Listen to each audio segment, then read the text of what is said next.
So, good afternoon. Thanks to all the ones who are attending, and welcome Abdulai Sila, who is connected to us from the capital of Guinea-Bissau.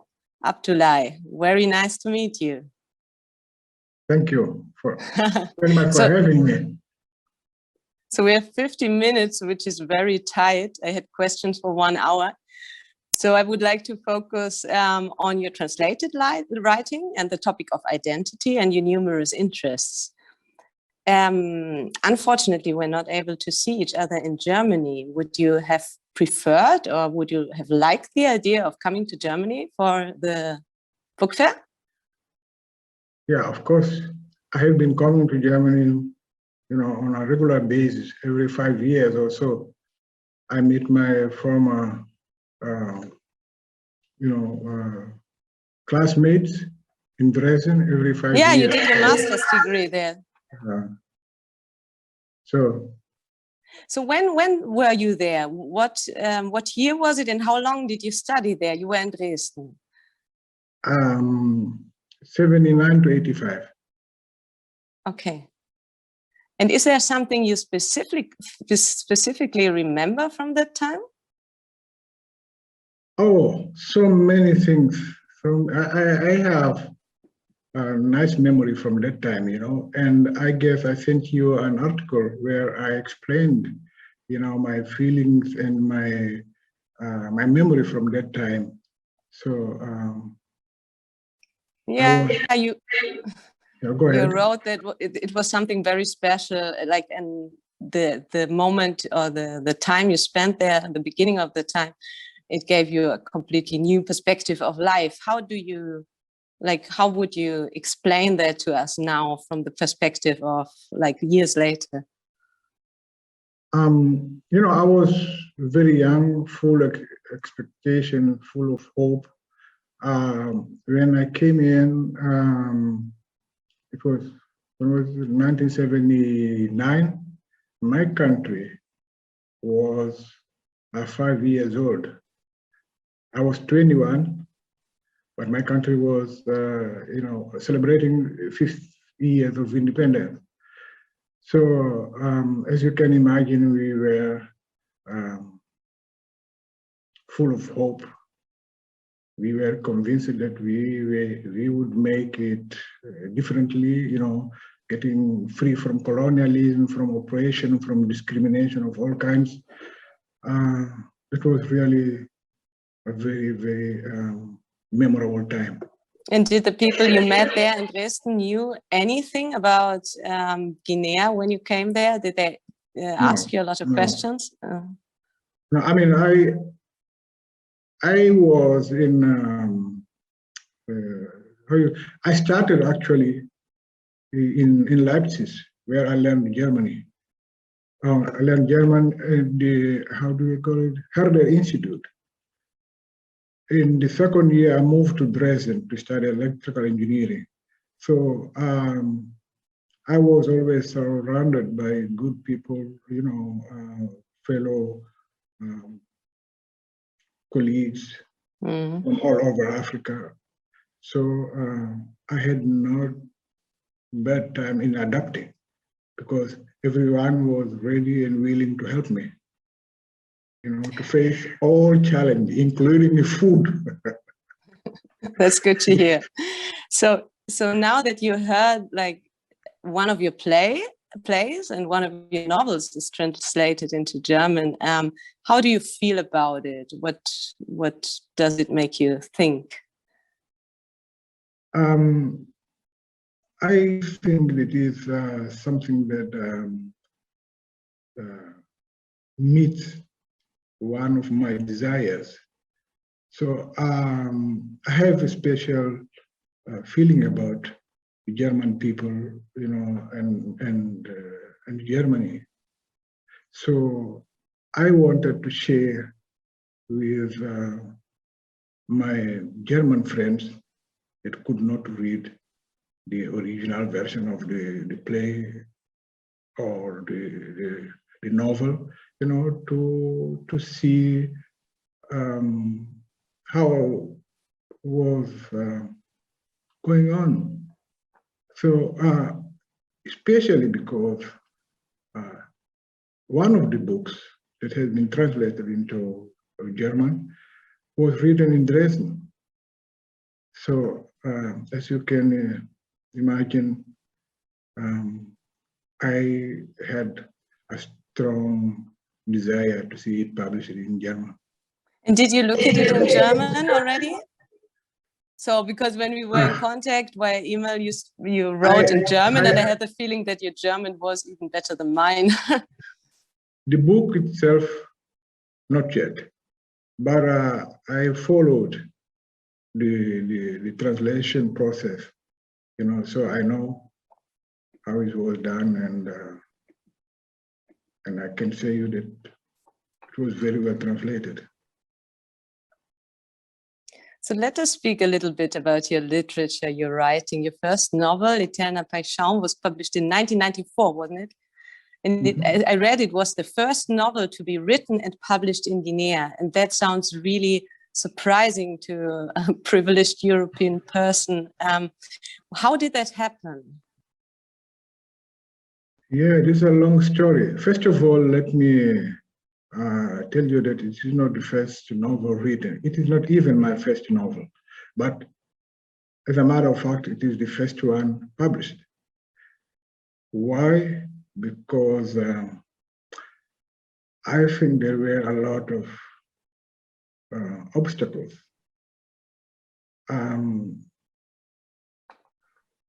The situation was not very favorable, and I had to pay some invoices that are not meant to be for me. So I wrote my first novel, as I said before, when I was a student in Dresden. I guess it was 83 or 84, but I couldn't publish it. When I get the opportunity to publish a novel, I preferred, another one, which is the third one that I wrote and that you just mentioned. So, given the fact that my country was very, very young, as I said, we became independent in 74. So at that time, I was already 16 years old. I'm older than my country. There were a lot of challenges. We had, believe it or not, during the colonial period, over 90% of analphabetism. So is that the reason why it's so difficult to publish books in Guinea? Has that changed? First of all, yeah, it changed a lot, I can tell you that. But first of all, there were no literate people, not enough. Those who could read and write were busy with other more, urgent tasks. So writing was not part of the urgent tasks to solve. So we postponed. So there were no editors either? No. Okay. But I was wondering, do you have a very strong, tradition of storytellers in the speaking world in Guinea? Yeah, storytelling is part of our culture. So there is a lot of people that could be very good storytellers. And if you just, tape that and transcript it, you would get bestsellers all over the world. Yeah. So this is what. So there would be more to come. If you had more editors and more people who wrote it down, there would be many stories from Guinea, maybe. Okay. That's correct. That's correct. And there was one more obstacle. You wrote and still write in Portuguese. And as far as I understood, there are many different Creole languages in Guinea. So many people don't even speak the language or don't really understand it. Why did you decide to write in Portuguese, and whom did you refer to?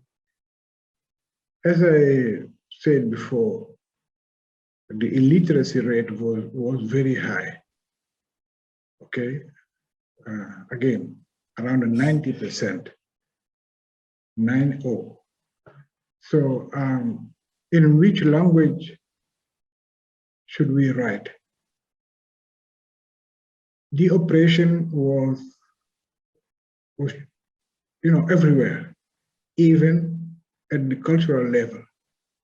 Our spoken languages were not written, unlike many other African countries, So the only language we had in which we could write was actually Portuguese. Now the situation is different, it's changed a lot. So now you can speak in other, write in other languages, and there are a lot of book, novel, poems written in other languages. But at that time, it had to be in Portuguese. And which language would you choose now if you wrote another one? I'm already writing, as we speak, a play in Creole, which is a language which is spoken by most of the people in this country. More than 80% of the people understand and use Creole in the day-to-day basis. Yeah. Okay, interesting. Ultima Tragedia, this was your second novel, wasn't it? And this was also translated now in Germany? And it gives a glimpse into the colonial past and the Portuguese influence in your country. Would you say when people read it now, because it was published like more than 20 years before in Portuguese, when people read it now, is it something different when they read it? Is it like the influence on the country and the influence, the global influence has changed the adaptation of the book? Basically, Elena, the challenge remains the same. We are facing here in this country, in all West Africa, in all Africa in general, a very serious challenge, which means decolonizing the minds. There are so many minds still colonized. Someone called it one of the top priorities that we have to overcome. And I think, and a lot of people think the same way, that this issue of decolonizing the minds is not a challenge that is exclusive to African. Even European, they have to change their mind. They have to decolonize their minds. Because if you see what is happening nowadays regarding the issue of vaccines, how they deal with it, how they look at us, and how they look at themselves, you see there is something wrong. We can ask, are we human? Or, in other words, where is the humanism? So there is something wrong in the minds of a lot of people that are supposed to be, smarter than they are proven to be. So back to your questions. This issue, the relationships between the colonizer and the colonized is still, current. It is something that we still need to deal with. So this would be a reason to publish further in Portuguese, isn't it? Because people can read it in Europe. Or when it is translated into German, even better. I mean, it is good to have as many people as possible reading our writings. I'm saying as an African, because we African, we have something to say. Usually, we are seen just as consumers. We read what the Europeans write, what they say. Time has come that we should, look at this issue with different eyes, in a different perspective.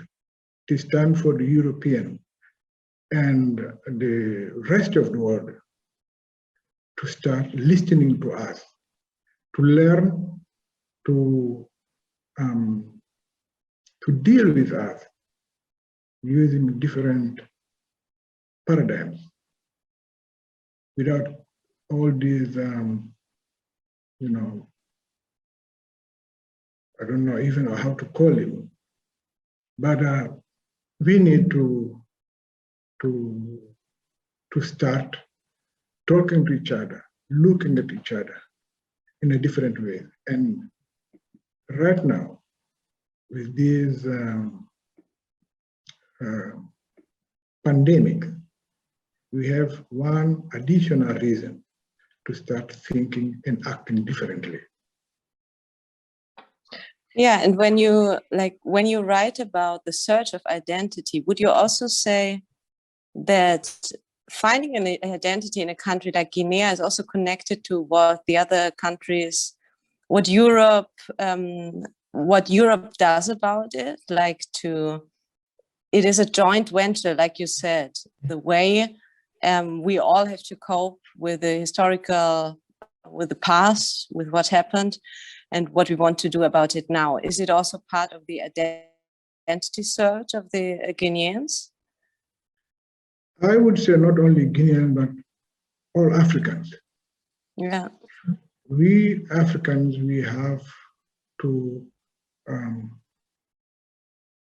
double check and make sure that we are, as someone said many years ago, Bob Marley, we are what we are. And it's how it's going to be now. We have been colonized, put under, so to call it, under oppression, under the rule of colonial power for too long. And the time has come that we Africans, all Africans, start focusing on what we have as our own culture. You see, currently, people have been spending so much money due to things that they have in their mind that harms us so much. In other words, in sub-Saharan Africa, people are spending more than $6 billion in products that are aimed at bleaching their skin, fake hair and things like that. Why are they spending so much money and not enough, for instance, for buying books, for promoting things? So there's something is wrong. Is that also? Sorry. Okay, go ahead.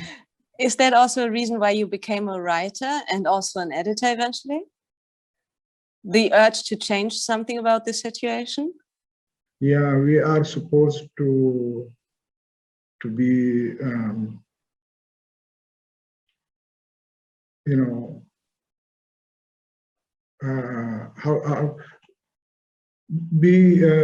I don't want to use a military word, but we need to be fighters. We need to act and responsibly act. We need to help. We need to learn and teach at the same time. So there are values that we need to share.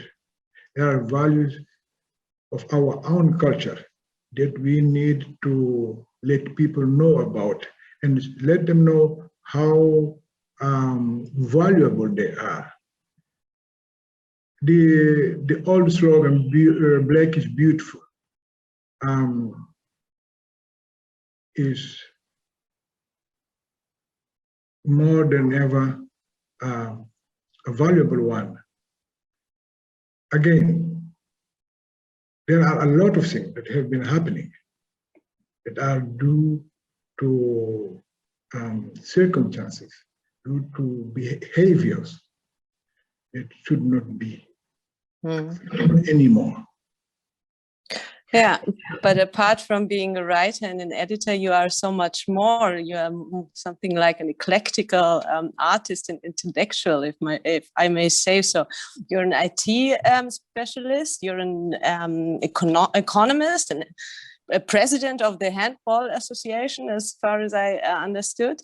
And I was also interested in the question, how you bring all these different souls in you together, like what kind of soul you are now, and like people speak about different parts that like inhabit their body or their soul. How would you describe that? You know, I'm a follower, and I really want to